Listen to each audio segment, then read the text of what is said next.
అందుకే ఒకటి గుర్తుపెట్టుకోండి, మనిషి జీవితంలో ఈశ్వరుడు ఏదో ఒక విభూతిని ఇవ్వనివాడన్నవాడు ఉండడు. ఏదో ఒక విభూతి ఇవ్వబడుతుంది, ప్రతి వారికి ఇస్తాడు ఈశ్వరుడు. నీకేది ఇచ్చాడన్నది నువ్వు జ్ఞాపకం పెట్టుకోవాలి, నువ్వు తెలుసుకోవాలి, కొంచెం ప్రయత్నం చెయ్యాలి. ఆ ప్రయత్నం చేస్తే గుప్తంగానో బాహ్యంగానో అరహసి రహసి స్వతంత్ర బుద్ధ్యా అంటారు శంకర భగవత్పాదులు శివానంద లహరిలో.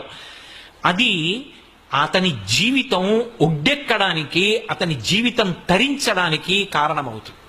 ఎందరో పెద్దలున్నారు. డొక్కా సీతమ్మ గారని మా తూర్పుగోదావరి జిల్లాలో ఉండేవారు మహాతల్లి. ఆవిడ ఇంటికొచ్చిన వాళ్ళకి అన్నం పెట్టడానికి అందవేసిన చెయ్యి, అంత ప్రేమతో అంత ఆర్తితో అన్నం పెట్టేది.